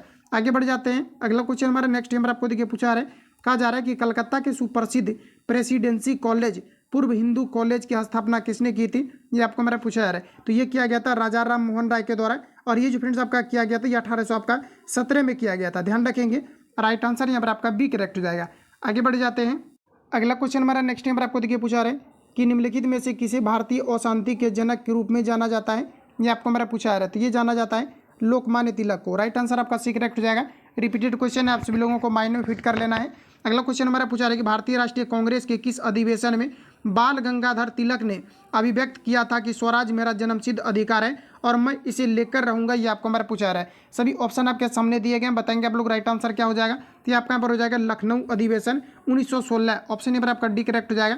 याद रखेंगे फ्रेंड, यहाँ से क्वेश्चन आपका पूछा गया था लखनऊ अधिवेशन कब हुआ था, इसको आप लोगों को ध्यान में रखना है। 1916 में हुआ था। ये चीज़ें आपको ध्यान में जरूर रखना है। राइट आंसर आपका डी करेक्ट हो जाएगा, चूंकि क्वेश्चन आपका पूछा जाता है। अगला क्वेश्चन हमारा नेक्स्ट देखिए पूछा रहा है, कहा जा रहा है कि पृथ्वी के वायुमंडल का सर्वाधिक घनत्व कहाँ पर होता है। ये आपको हमारा पूछा जा रहा है। तो पृथ्वी के वायुमंडल का जो सर्वाधिक घनत्व होता है ये क्षोभ मंडल में होता है, जिसे हम लोग जो है ट्रोपोस्फियर के नाम से जानते हैं। अगला क्वेश्चन हमारा पूछा रहा है कि निम्न में से कौन सा स्टॉक एक्सचेंज में कहा जा रहा है कि सटोरिया नहीं होता है। ये आपको हमारा पूछा रहा है। सभी ऑप्शन आपके सामने दिए गए, इन सभी को आपको रिवील कर लेना है कि समताप मंडल में आपका वायुयान उड़ते हैं, आयन मंडल में आपका जो रेडियो कम्युनिकेशन को छोड़ा जाता है, ये आपका मध्य मंडल दिया गया, ये आपका क्षोभ मंडल दिया गया है, और वायुमंडलीय जो अधिकतर घटनाएं घटती है ये आपके क्षोभ मंडल में ही घटती है। इतने फैक्ट को आप सभी लोगों को ध्यान में रखना है। अगला क्वेश्चन देखिए नेक्स्ट हमारा पूछा रहे हैं, कहा जा रहा है कि निम्न में से कौन स्टॉक एक्सचेंज में कहा जा रहा है कि सटोरिया नहीं होता है। ये आपको हमारा पूछा रहा है, ध्यान रखेंगे आप सभी लोग। राइट आंसर आपका हो जाएगा ब्रोकर। ऑप्शन नंबर आपका डी करेक्ट हो जाएगा। अगला क्वेश्चन हमारा कि पाक जल डमरू निम्न में से किसको अलग करता है। ये आपको हमारा पूछा रहा है। सभी ऑप्शन आपके सामने दिए गए, अटेम्प्ट लेंगे आप लोग, बताएंगे राइट आंसर आपका क्या हो जाएगा। तो साथियों ध्यान रखेंगे आप सभी लोग, भारत और श्रीलंका को पाक जल डमरू के द्वारा पृथक किया जाता है। खान सर के सेट में मैंने इस प्रश्नों को आपको कवर करा दिया था। अगला क्वेश्चन हमारा देखिए पूछा रहे, कहा जा रहा है कि भारत में उष्णकटिबंधीय सदाबहार वन कहाँ पाए जाते हैं। ये आपको हमारा पूछा रहा है। याद रखेंगे आप सभी लोग, ये जो पाया जाता है आपका ये केरल में पाया जाता है। ऑप्शन ए करेक्ट हो जाएगा। पूछा जाता है कि रबड़ का उत्पादन जो होता है, ये रबड़ का उत्पादन ये सबसे सर्वाधिक मात्रा में कहाँ पर किया जाता है। ये केरल में किया जाता है। केरल को ही मसालों का शहर के रूप में जाना जाता है। इन चीज़ों का आप लोग ध्यान में रखेंगे। अगला क्वेश्चन हमारा नेक्स्ट नंबर आपको देखिए पूछा रहे हैं, कहा जा रहा है कि भारत निम्नलिखित में से वह कौन सा वन्य जंतु अभ्यारण्य है जहाँ गेंडों के संरक्षण की परियोजना चल रही है। जैसा कि आप लोगों को पता होगा ऑलरेडी, चूंकि ये प्रश्न आपका काफ़ी बार आपका आ चुका है, पेरियार जो आपका वन्य जीव अभ्यारण्य है ये एक सींग वाले गेंडों के लिए प्रसिद्ध है। राइट आंसर आपका बी करेक्ट हो जाएगा। अगला क्वेश्चन है कि आबू पहाड़ियों का गुरु शिखर किस पर्वत श्रृंखला की सबसे ऊंची चोटी है। ये आपको हमारा पूछा रहा है। ये आपका राइट आंसर हो जाएगा अन्नामलाई। ऑप्शन नंबर आपका सी करेक्ट हो जाएगा। अगला क्वेश्चन देखिए नेक्स्ट हमारा पूछा रहा है, कहा जा रहा है कि निम्नलिखित में से कौन सा भारत का सबसे ऊंचा पर्वत शिखर है। ये आपको हमारा पूछा जा रहा है, बताएंगे आप लोग राइट आंसर यहाँ पर आपका क्या हो जाएगा। तो साथियों ध्यान रखेंगे आप सभी लोग, यहाँ पर जो आपका राइट आंसर हो जाएगा ये आपका गाइडविन आइंस्टीन हो जाएगा, जो कि आपका जम्मू कश्मीर राज्य में स्थित है। ऑप्शन यहाँ पर आपका बी करेक्ट हो जाएगा। तो आप सभी लोगों को ये चीज़ें ध्यान में रखना। अगर आपको ये पूछा जाता है कि भारत में हिमालय की पर्वत चोटी जो है इस सबसे हिमालयी पर्वत चोटी में सबसे अगर पूछा जाता है कि जो आपका मतलब लंबा ये कौन सा हो जाएगा, तो आपका कंचनजंगा हो जाएगा। लेकिन अगर ऐसा पूछा जाता है कि निम्नलिखित में से कौन सा भारत की कहा जा रहा है ऊंचा शिखर पर्वत है, तो आपका यहाँ पर आपका हो जाएगा गाइडविन आइंस्टीन हो जाएगा। तो इन चीज़ों को थोड़ा आप लोग ध्यान में रखेंगे। राइट आंसर यहाँ पर आपका बी करेक्ट हो जाएगा। अगला क्वेश्चन हमारा देखिए पूछा रहे हैं, और यहाँ पर अगर देखा जाए तो भारत का दूसरा जो सबसे बड़ा आपका ऊंचा जो पर्वत आपका शिखर है ये आपका केटू ही है, आपका गाइडविन आइंस्टीन है, और ये भारत में प्रथम स्थान रखता है। और एक नंबर पर अगर बात किया जाए तो माउंट एवरेस्ट हो जाएगा, जो कि नेपाल में स्थित है। और माउंट एवरेस्ट को पूछा जाता है कि नेपाल में किस नाम से जाना जाता है, तो सागर माथा के नाम से जाना जाता है। इतने फैक्ट को आप सभी लोगों को ध्यान में रखना है। अगला क्वेश्चन हमारा नेक्स्ट देखिए पूछा रहे, कहा जा रहा है कि तांबा अयस्कों के लिए विख्यात क्षेत्र खेतड़ी निम्नलिखित में से किस राज्य में अवस्थित है। ये आपको हमारा पूछा जा रहा है। तो फ्रेंड्स याद रखेंगे खेतड़ी जो है ये राजस्थान में अवस्थित है। राइट आंसर यहाँ पर आपका सी करेक्ट हो जाएगा, जो कि मुख्य रूप से आपका तंबा के लिए प्रसिद्ध है। अगला क्वेश्चन है पूछा रहा है कि बिल्ली बिल्ली का अभिप्राय क्या है। सभी ऑप्शन आपके सामने दिए गए। इसका मतलब होता है ऑस्ट्रेलिया के निकट उष्णकटिबंधीय जो चक्रवात होता है इसे बिल्ली बिल्ली के नाम से जाना जाता है। तो ऑप्शन यहाँ पर आपका ये करेक्ट हो जाएगा। अगला क्वेश्चन हमारा नेक्स्ट यहाँ पर आपको देखिए पूछा रहा है, कहा जा रहा है कि अधिकेंद्र शब्द निम्नलिखित में से किससे संबंधित है। ये आपको हमारा पूछा जा रहा है। तो देखिए अधिकेंद्र जो आपका संबंधित आपका हो जाएगा, तो यहाँ पर आपका हो जाएगा कि जो अधिकेंद्र होता है ये मुख्य रूप से अगर देखा जाए तो आपका भूकंप से आपका संबंधित होता है। राइट आंसर आपका ये करेक्ट हो जाएगा। अगला क्वेश्चन हमारा कि बिहार में पंचायती राज संस्थाएं किस प्रकार की है। ये आपको हमारा पूछा रहा है। तो पंचायती राज संस्थाएं जो है ये आपका त्रिस्तरीय है। राइट आंसर आपका यहाँ पर सी करेक्ट हो जाएगा। ध्यान रखेंगे बिहार में ठीक है, तो यहाँ पर आपका हो जाएगा कि बिहार में पंचायती राज व्यवस्था किस प्रकार की है। तो आपका यहाँ पर हो जाएगा त्रिस्तरीय। तो ध्यान रखेंगे आप सभी लोग। पहला जो पंचायती राज व्यवस्था जो आपका लागू हुआ था 1992 में आपका राजस्थान में हुआ था, जो कि 73वां संविधान संशोधन के तहत। तो इतनी चीज़ों को याद रखेंगे। राइट आंसर आपका सी करेक्ट हो जाएगा। अगला क्वेश्चन देखिए पूछा रखा जा रहा है कि विधान मंडल का सदस्य रहे बिना कोई व्यक्ति कितने दिनों तक मंत्री पद पर आसीन रह सकता है। ये आपको हमारा पूछा जा रहा है। तो यहाँ पर आपका राइट आंसर हो जाएगा 6 माह तक रह सकता है। राइट आंसर आपका बी करेक्ट हो जाएगा। आगे बढ़ जाते हैं।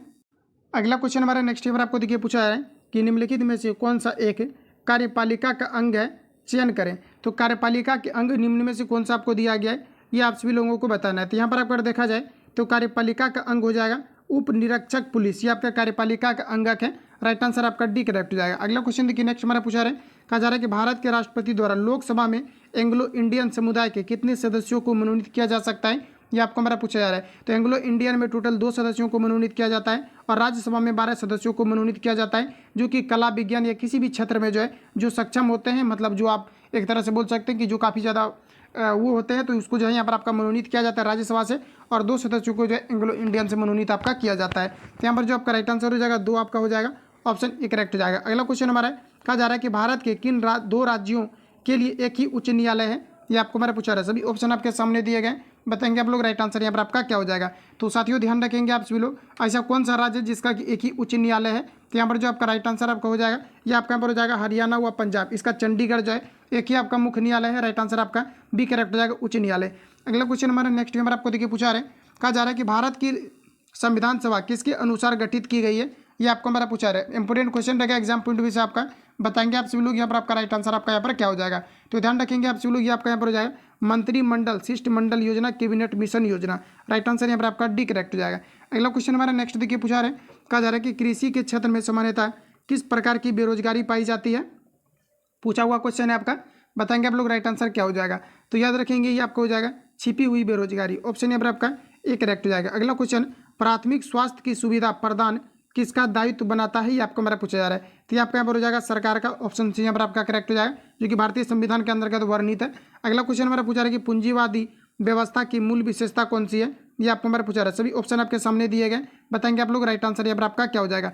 देखिए यहाँ पर जैसा कि मैंने आपको चर्चा किया कि भारतीय संविधान में आपका वर्णित है यानी प्राथमिक स्वास्थ्य सुविधा को, तो याद रखेंगे आपका जो है आपका 70 आपका 40 आपका 7 में आपका वर्णित है। इन चीज़ों को याद रखेंगे, क्योंकि चर्चा कर दिया है मैंने, तो इसको रिवील भी करना जरूरी था। अगला क्वेश्चन हमारा देखिए पूछा रहे, कहा जा रहा है कि पूंजीवादी अर्थव्यवस्था की मूल विशेषता कौन सा है, ये आपको हमारा पूछा रहा है। याद रखेंगे आप सभी लोग, यहाँ पर आपका हो जाएगा उत्पादन के साधनों पर निजी स्वामित्व। राइट आंसर यहाँ पर आपका डी करेक्ट हो जाएगा। आगे बढ़ जाते हैं, अगला क्वेश्चन हमारा नेक्स्ट देखिए पूछा रहे, कहा जा रहा है कि विश्व स्वास्थ्य संगठन WHO का मुख्यालय किस नगर में स्थित है, ये आपको हमारा पूछा जा रहा है। तो बताएंगे आप लोग राइट आंसर क्या हो जाएगा। काफी इंपोर्टेंट क्वेश्चन आपका एग्जाम पॉइंट ऑफ व्यू से आपका होने वाला है, आप सभी लोगों को बताना राइट आंसर आपका क्या हो जाएगा। तो फ्रेंड्स ध्यान रखेंगे आप सभी लोग, यहाँ पर आपका राइट आंसर हो जाएगा, ये जो आपका यहाँ पर हो जाएगा जेनेवा, कहाँ पर हो जाएगा, तो स्विट्जरलैंड की कैपिटल जेनेवा में जो है वर्ल्ड हेल्थ ऑर्गेनाइजेशन का मुख्यालय स्थित है। इसके अलावा मैं आपको बता दूं, पूछा जाता है कि जो WHO आपका है इसकी स्थापना कब हुई थी। तो ध्यान रखेंगे कि WHO की जो स्थापना हुआ था ये आपका यहाँ पर हुआ था 7 अप्रैल को, 7 अप्रैल 1948 को WHO की स्थापना हुआ था। इन्हीं कारण से 7 अप्रैल को जो है विश्व स्वास्थ्य दिवस के रूप में सेलिब्रेट किया जाता है। इतने फैक्ट को आप लोग याद रखेंगे।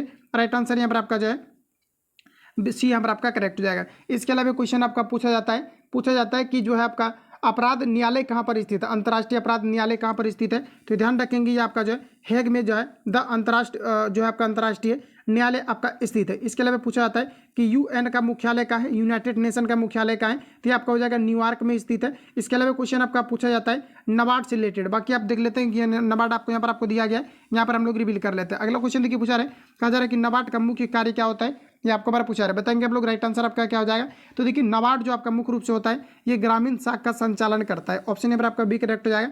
तो आप सभी लोगों को ध्यान में रखना है। फिर यहाँ से क्वेश्चन आपका पूछा है, और एक याद रखना है आपको कि नबार्ड जो ये कृषि क्षेत्र का सर्वोच्चम आपका संगठन है। नबार्ड जो आपका है ये कृषि क्षेत्र का सबसे बड़ी अगर संस्था की बात किया जाए तो आपका पर आपका नबार्ड ही हो जाएगा। और इसकी जो स्थापना आपका हुआ था नबार्ड की, ये 12 जुलाई को हुआ था। कब हुआ था, तो 12 जुलाई 1982 को हुआ था। ध्यान रखेंगे आप सभी लोग, ऑप्शन बी करेक्ट हो जाएगा। नबार्ड से रिलेटेड क्वेश्चन आपका पूछा जा सकता है कि इसका स्थापना कब हुआ था, तो 12 जुलाई 1982 को आपका हुआ था। इतने चीज़ों को आप सभी लोग माइंड में फिट रखेंगे। अगला क्वेश्चन हमारा नेक्स्ट हमारा आपको देखिए पूछा है, कहा जा रहा है कि मानव के कुल रक्त आयतन में प्लाज्मा लगभग कितना प्रतिशत होता है, ये आपको हमारा पूछा रहे थे। प्लाज्मा लगभग जो है 55% होता है। राइट आंसर आपका डी करेक्ट हो जाएगा। अगला क्वेश्चन देखिए पूछा रहे, कहा जा रहा है कि धारीदार पेशियां डैश होती है। फ्रेंड्स बताएंगे आप लोग राइट आंसर आपका क्या हो जाएगा। तो धारीदार जो पेशियां होती है ये आपका बहुनाभिक हो जाएगा। राइट आंसर यहाँ पर आपका सी करेक्ट हो जाएगा। अगला क्वेश्चन देखिए पूछा रहे, कहा जा रहा है कि KCl के 0.5 मोल में कितने अणु होते हैं, ये आपको हमारा पूछा रहा है। इसको डायरेक्टली आप लोग याद रखेंगे, हुबहू क्वेश्चन आपका पूछ दिया जाता है। तो आपका हमारा राइट आंसर हो जाएगा 3.01 × 10⁻³ आपका 23 आपका हो जाएगा। राइट आंसर आपका ए करेक्ट हो जाएगा। बाकी इसको निकाला भी जाता है, चाहो तो आप लोग यहाँ पर इसको जो है निकालना चाहते हैं तो बिल्कुल आप लोग निकाल भी पाएंगे। यहाँ पर देखिए देखिए केसीएल की अगर हम बात करें तो 1 मोल में जो इसका आपका मतलब केसीएल में जो आपका टोटल मोल की बात करें तो 0.5 हो जाएगा। और यहाँ पर अगर देखा जाए तो 1 मोल बराबर आपका होता है 6.022 इंटू 10⁻³ आपका 20 आपका 3 होता है। इसमें आपको सिंपली क्या करना है 0.5 को गुना कर लेना है, राइट आंसर आपका आ जाएगा। तो यहाँ पर देखिए जो आपको याद रखने के लिए जो आपको बातें हैं, आपको याद रखना कि 1 मोल में कितने मतलब 1 एवोगाड्रो संख्या बराबर आपका पूछा जाता है। ध्यान रखेंगे 6.00 इंटू 10⁻³ आपका 23 के बराबर होता है। इन चीज़ों को आप लोग यहाँ से याद रखेंगे। आगे बढ़ जाते हैं। अगला क्वेश्चन हमारा नेक्स्ट नंबर आपको देखिए पूछा रहे हैं, आधुनिक आवर्त सारणी डैश पर आधारित है। तो फ्रेंड्स याद रखेंगे आधुनिक आवर्त सारणी ये तत्वों के परमाणु संख्या को बढ़ता क्रम पर आधारित है। राइट आंसर आपका बी करेक्ट हो जाएगा। एक बार रिपीट कर लेना आप सभी लोग, आधुनिक आवर्त सारणी किस पर आधारित है? ये तत्वों के परमाणु संख्या के बढ़ते क्रम पर आधारित है। राइट आंसर आपका यहाँ पर बी करेक्ट हो जाएगा। आगे बढ़ें। और ये जो आधुनिक आवर्त सारणी जो दिया गया था ये मोसले के द्वारा दिया गया था 1913 में। तो फ्रेंड्स यहाँ से क्वेश्चन आपका पूछा जाता है आधुनिक आवर्त सारणी किनके द्वारा दिया गया था? तो ये मोसले के द्वारा दिया गया था। ध्यान रखेंगे आप सभी लोग। अगला क्वेश्चन देखिए पूछा रहे कि निम्न में से किसके कारण वृक्क में पथरी का निर्माण होता है? ये आप सभी लोगों को बताना है। तो याद रखेंगे कि वृक्क में पथरी का जो निर्माण होता है ये मुख्य रूप से अगर देखा जाए तो यूरिक अम्ल के कारण से होता है, कैल्शियम फॉस्फेट के कारण से होता है, कैल्शियम ऑक्जिलेट के कारण से होता है। उपयुक्त में से यहाँ पर आपका सभी जो है आपका राइट आंसर आपका हो जाएगा। आगे बढ़े। अगला पूछा रहे मुकुलन के माध्यम से अलैंगिक प्रजनन किसमें होता है? ये आपको हमारा पूछा रहा है। देखिए ये जो आपका होता है हाइड्रा में आपका होता है। हाइड्रा में क्या होता है? तो ये आपका जो है मुकुलन के माध्यम से आपका अलैंगिक प्रजनन होता है। आप सभी लोगों को यहाँ पर हाइड्रा आपको नहीं दिया गया, तो हाइड्रा और ईस्ट में आपका जो होता है अलैंगिक प्रजनन होता है। तो यहाँ पर आपका राइट आंसर जो हो जाएगा ऑप्शन यहाँ पर आपका डी करेक्ट हो जाएगा। ध्यान रखेंगे आप सभी लोग। आगे बढ़ जाते हैं। अगला क्वेश्चन हमारा नेक्स्ट यहाँ पर आपको देखिए पूछा रहे कहा जा रहा है यहाँ पर आपको कि निम्न में से किसका प्रयोग कहा जा रहा है कि निष्क्रियात्मक और कीटाणुनाशक के रूप में किया जाता है? ये आपको मेरा पूछा रहा है। तो इसमें किया जाता है आपका क्लोरीन का CaOCl2 आपका किया जाता है, ब्लीचिंग पाउडर का किया जाता है। राइट आंसर आपका बी करेक्ट हो जाएगा। अगला क्वेश्चन हमारा कहा जा रहा है कि हड़ताल निम्न में से कौन सा लिंग है? ये आपको हमारा पूछा रहा है। तो ये आपका हमारा राइट आंसर हो जाएगा स्त्रीलिंग। ऑप्शन नंबर आपका ए करेक्ट हो जाएगा। अगला क्वेश्चन देखिए नेक्स्ट हमारा पूछा रहा है कहा जा रहा है कि चीख में कौन सी लिंग है? ये आपको हमारा पूछा रहा है। तो इसमें आपको हो जाएगा स्त्रीलिंग। अगला क्वेश्चन हमारा कहा जा रहा है कि परिमाण बोधक विशेषण कौन है? ये आपको हमारा पूछा रहा है। तो परिमाण बोधक विशेषण जो हो जाएगा ये आपका बहुत आपका सा हो जाएगा। राइट आंसर आपका सी करेक्ट हो जाएगा। अगला क्वेश्चन देखिए पूछा रहे कहा जा रहा है कि लाभालाभ का विग्रह करना है। आप सभी लोगों को बताएंगे आप लोग। राइट आंसर आपका क्या है? लाभालाभ का मतलब आपका क्या होता है? तो इसका मतलब होता है लाभ या अलाभ। राइट आंसर आपका क्या हो जाएगा? ऑप्शन यहाँ पर आपका सी करेक्ट आंसर हो जाएगा। लाभ या अलाभ आपका हो जाएगा। ऑप्शन सी करेक्ट हो जाएगा लाभालाभ का मतलब। अगला क्वेश्चन हमारा पूछा रखा जा रहा है अडियल टट्टू मुहावरे का अर्थ होता है। सभी ऑप्शन आपके सामने दिए गए, बताएंगे आप लोग। राइट आंसर यहाँ पर आपका क्या हो जाएगा? तो साथियों ध्यान रखेंगे आप सभी लोग। अरियल जो है दिया गया अडियल टट्टू के मुहावरे का अर्थ क्या होता है? जिसका मतलब होता है हड्डी। राइट आंसर यहाँ पर आपका एक करेक्ट हो जाएगा। अगला क्वेश्चन है कहा जा रहा है कि 1 kg द्रव्यमान की वस्तु की चाल कहा जा रहा है कि डैश हो तो उसकी गतिज ऊर्जा 1 जूल होगी। बताएंगे आप लोग। राइट आंसर यहाँ पर आपका क्या हो जाएगा? इसको आप सभी लोगों को सॉल्व करना है। तो यहाँ पर देखिए आपको सिंपली यानी कहने का मतलब है, देखिए प्रश्न में कहा जा रहा है कि चाल के बारे में कहा जा रहा है, यानी चाल आपको दिया गया है तो कहा जा रहा है ऊर्जा उसकी गतिज ऊर्जा क्या होगी? जैसा कि आप सभी लोगों को पता है कि कहा जा रहा है कि यहाँ पर आपको गतिज ऊर्जा 1 जूल यहाँ पर आपको दिया भी आपको दिया गया है। तो यहाँ पर आपको सिंपली क्या करना है कि बराबर में आप जो है 1 लेकर के भी चल सकते हैं, या फिर सिंपली क्या करना है हाफ आपका mv² जो आपका गतिज ऊर्जा का फॉर्मूला होता है। तो देखिए कहा जा रहा है कि 1 kg यहाँ पर आपको द्रव्यमान आपको दिया गया है। तो चलिए हम लोग द्रव्यमान की जगह पर हाफ और यहाँ पर आपको 1 रखना है। तो कहा जा रहा है उसकी चाल कितना होगा? तो चाल कितना आपको रखना पड़ जाएगा ताकि इसको ये सेटिस्फाई कर दे। तो इन चीज़ों का आपको ध्यान में रखना है। तो चाल अपने मन से आप कितना को रख सकते हैं? अगर देखा जाए, अगर हम लोग मान लेते हैं कि अगर √2 को अगर रख देते हैं तो √2 का आपका स्क्वायर हो जाएगा, और √2 का स्क्वायर करेंगे तो 2, और ये 2 और ये 2 आपका कट जाएगा। तो यानी कहने का मतलब है कि भेग आपका कितना होना चाहिए? √2 आपका होना चाहिए। और √2 का आप सभी लोगों को क्या करना है कि वैल्यू आपको रख देना है, क्योंकि √2 ऑप्शन में आपको कहीं पर भी आपको दिया नहीं गया है। तो यहाँ पर आपका जो राइट आंसर आपका हो जाएगा ये आपका यहाँ पर हो जाएगा √2 का वैल्यू अगर आप लोग निकालेंगे तो ये लगभग आपका 1.4 आपका जो है इसके करीब आपका आ जाएगा। तो राइट आंसर यहाँ पर आपका सी करेक्ट हो जाएगा। अगला क्वेश्चन देखिए पूछा रहे हैं धातुएं डैश में पाई जाती है। तो फ्रेंड्स याद रखेंगे कि धातु किस में पाई जाती है। सबसे पहले तो आप सभी लोगों को अटेम्प्ट लेना है क्वेश्चन को। तो याद रखेंगे कि धातु जो पाई जाती है ये आपके भूपर्पट्टी के अंतर्गत पाई जाती है। ऑप्शन यहाँ पर आपका डी करेक्ट हो जाएगा। अगला क्वेश्चन है कि डैश एक चतुष कहा जा रहा है कि चतुष्परमाणुक तत्व ये आपको हमारा पूछा रहा है। तो किसका स्ट्रक्चर जो है स्ट्रक्चर आपका चतुष्परमाणुक होता है? आपका फॉस्फोरस का। राइट आंसर आपका डी करेक्ट हो जाएगा। अगला क्वेश्चन है कि निम्न में से कौन सी ग्रंथि अंतःस्रावी तथा बहिःस्रावी दोनों के रूप में कार्य करती है? ये आपको हमारा पूछा रहता है। ये आपका नंबर हो जाएगा अग्नाशय। राइट आंसर यहाँ पर आपका डी करेक्ट हो जाएगा। अगला क्वेश्चन देखिए नेक्स्ट हमारा पूछा रहा है कहा जा रहा है कि निम्न में से कौन सा रोग असंक्रामक रोग का उदाहरण है? ये आपको हमारा पूछा रहा है। तो यहाँ पर देखिए आपका राइट आंसर हो जाएगा कैंसर। ये आपका जो असंक्रामक रोग है, राइट आंसर आपका यहाँ पर डी करेक्ट हो जाएगा। तो ध्यान रखेंगे आप सभी लोग। आगे बढ़ जाते हैं। अगला क्वेश्चन देखिए नेक्स्ट हमारा पूछा रहे, कहा जा रहा है कि न्यूलैंड्स ने डैश नियम दिया था, न्यूलैंड्स के द्वारा किस प्रकार के नियम का प्रतिपादन किया गया था, ये आप सभी लोगों को बताना है। सभी ऑप्शन आपके सामने दिए गए, अटेम्प्ट लेंगे और बताएंगे आप लोग राइट आंसर यहाँ पर आपका क्या हो जाएगा। तो न्यूलैंड्स ने जो अष्टक नियम को दिया था, राइट आंसर यहाँ पर आपका जो हो जाएगा ऑप्शन बी करेक्ट हो जाएगा। और न्यूलैंड्स के समय में टोटल ज्ञात तत्वों की संख्या जो है 56 थी और इन्हीं 56 तत्वों को लेकर के हुए जो है आवर्त सारणी में स्थान दिए थे। तो ध्यान रखेंगे राइट आंसर जो यहाँ पर आपका हो जाएगा ऑप्शन यहाँ पर आपका जो है बी करेक्ट हो जाएगा। अगला क्वेश्चन हमारा नेक्स्ट देखिए पूछा रहे, कहा जा रहा है कि पेशीय ऊतक कितने प्रकार के होते हैं, ये आपको मेरा पूछा रहा है। सभी ऑप्शन आपके सामने रहे, बताएंगे आप लोग राइट आंसर क्या हो जाएगा। तो फ्रेंड ध्यान रखेंगे पेशीय ऊतक आपका मुख्य रूप से अगर देखा जाए तो आपका 3 प्रकार का होता है। एक आपका होता है ऐच्छिक ऊतक, दूसरा अनैच्छिक ऊतक और दूसरा आपका जो है हृदय ऊतक होता है। तो यहाँ पर आपका राइट आंसर जो है ऑप्शन सी यहाँ पर आपका करेक्ट हो जाएगा।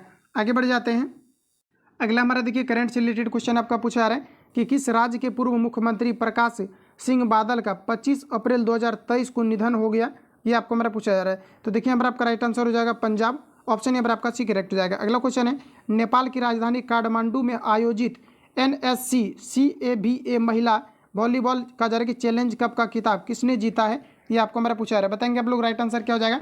तो यानी कहने का मतलब है कि जो काठमांडू है, काठमांडू में आपको बताना है कि वॉलीबॉल चैलेंज कप किनके द्वारा जीता गया है, ये चीज़ें यहाँ पर आपको पूछा जा रहा है। तो ये जीता गया है भारत के द्वारा, राइट आंसर आपका डी करेक्ट हो जाएगा। अगला क्वेश्चन देखिए नेक्स्ट हमारा पूछा रहे, कहा जा रहा है यहाँ पर आपको कि इंडिया वैक्सीन कहा जा रहा है कि ग्रोथ स्टोरी कहा जा रहा है कि from cowpox to vaccine मंत्री किसने लिखा है, ये आपको मेरा पूछा रहा है। तो ये लिखा गया है सज्जन सिंह के द्वारा। अगला क्वेश्चन है, भारतीय संविधान में बजट को क्या नाम दिया गया है, ये आपको मेरा पूछा रहा है। तो इसे दिया गया है वार्षिक वित्तीय वितरण, राइट आंसर यहाँ पर आपका सी करेक्ट आंसर हो जाएगा। वार्षिक आपका जो है वित्तीय विवरण हो जाएगा। अगला क्वेश्चन देखिए नेक्स्ट हमारा पूछा रहे, कहा जा रहा है कि भारत में जनसंख्या की त्वरित वृद्धि का प्रमुख कारण क्या है, ये आपको मेरा पूछा जा रहा है। तो यहाँ पर आपका राइट आंसर हो जाएगा उच्च जन्म दर और गिरती मृत्यु दर, राइट आंसर आपका बी करेक्ट हो जाएगा। आगे बढ़ जाते हैं, अगला क्वेश्चन हमारा नेक्स्ट देखिए पूछा रहा है, कहा जा रहा है कि 22वें राष्ट्रमंडल खेल प्रतियोगिता के पदक तालिका में भारत का स्थान क्या रहा है, ये आपको हमारा बताना है। सभी ऑप्शन आपके सामने दिए गए, अटेम्प्ट लेंगे आप लोग। ये भारत का जो है 4था स्थान रहा है, राइट आंसर यहाँ पर आपका डी करेक्ट हो जाएगा। अगला क्वेश्चन देखिए पूछा रहा है कि वास्तविक सकल घरेलू उत्पाद को मापा जाता है, सभी ऑप्शन आपके सामने है। यहाँ पर आपका राइट आंसर हो जाएगा स्थिर दामों पर, राइट आंसर आपका बी करेक्ट हो जाएगा। क्वेश्चन को एक बार हम लोग रिपीट कर लेते हैं कि वास्तविक सकल घरेलू उत्पाद को किस पर मापा जाता है, स्थिर दामों पर मापा जाता है, राइट आंसर आपका बी करेक्ट हो जाएगा। नेक्स्ट क्वेश्चन हमारा देखिए पूछा रहे कि निम्न में से किसे कहा जा रहा है कि किसके बिरला फाउंटेन का साहित्य के क्षेत्र का वर्ष 2022 का 32वां व्यास सम्मान किया गया है, ये आपको हमारा पूछा रहा है। जैसे कि मैंने बताया था कुछ आपका डेटा होता है जो कि उसके बाद अगर डेटा नहीं आता है तो वही आपका करंट आपका पूछा जाता है। तो याद रखेंगे आप सभी लोग, यहाँ पर आपका राइट आंसर हो जाएगा डॉक्टर आपका जो है अगरसर आपका वजाहत हो जाएगा, राइट आंसर आपका डी करेक्ट हो जाएगा। अगला है साइनोनिम्स, आप बताना है कि सोरो इज, सोरो को बताएंगे आप लोग साइनोनिम्स, यहाँ पर आपका क्या हो जाएगा, इसके लिए हमारा करेक्ट आंसर आपका हो जाएगा, ये आपका हो जाएगा रिग्रेट, ऑप्शन यहाँ पर आपका एक करेक्ट हो जाएगा। अगला बताना है आपको एक्सेप्ट का बताना है, एंटोनिम्स आपका क्या हो जाएगा। तो एक्सेप्ट मतलब होता है स्वीकार करना और एक्सेप्ट का एंटोनिम्स बताना है तो आपका रिजेक्ट हो जाएगा, ऑप्शन यहाँ पर आपका करेक्ट हो जाएगा। अगला क्वेश्चन देखिए पूछा रहा है कि चूज द करेक्ट सेंटेंस। तो फ्रेंड्स ध्यान रखेंगे ये आपका जो राइट आंसर हो जाएगा ये आपका यहाँ पर हो जाएगा ये वाला सी, यहाँ पर आपका जो है सेंटेंस आपको यहाँ पर आपको करेक्ट आपको दिया गया, बाकी सभी आपको रॉन्ग दिए गए। आगे बढ़ जाते हैं, अगला क्वेश्चन हमारा देखिए पूछा रहे, कहा जा रहा है कि choose the correct meaning of the idiom. तो यहाँ पर आपको दिया गया स्टैंड बाय, बताएंगे आप लोग राइट आंसर यहाँ पर आपका क्या हो जाएगा। स्टैंड बाय के लिए आपका हो जाएगा सपोर्ट, ऑप्शन यहाँ पर आपका सी करेक्ट हो जाएगा। नेक्स्ट क्वेश्चन हमारा देखिए पूछा रहा है कि choose the correct option of the कहा जा रहा है कि कॉम्बिनेशन, बताएंगे आप लोग राइट आंसर यहाँ पर आपका क्या हो जाएगा। तो देखिए यहाँ पर आपका हो जाएगा किसी वर्क लेट सो ही आपका हो जाएगा कि फेल्ट आपका हो जाएगा ट्राइड, राइट आंसर यहाँ पर आपका सी करेक्ट हो जाएगा। तो ये आपका लास्ट क्वेश्चन था। फाइनली मैंने जो जितने भी इस सेट में आपको क्वेश्चन आपको दिया गया था मैंने आपको रिवील करा दिया हुआ है, जो कि काफ़ी ज़्यादा आपका इंपॉर्टेंट आपका था। तो जो भी आपको सेट अभी वो रिसेंटली आपको प्रोवाइड किया जा रहा है, ज़्यादा से ज़्यादा आप लोग सेट को लगाएं और जो है जो लोग चैनल पर नए हैं चैनल को सब्सक्राइब करके बेल आइकन को प्रेस कर लेना, क्योंकि जब भी वीडियो अपलोड होगा बिहार पुलिस कांस्टेबल से रिलेटेड तो आपका नोटिफिकेशन पहुंचते रहेगा। मिलते हैं नेक्स्ट वीडियो में, तब तक के लिए जय हिंद, बेस्ट ऑफ लक।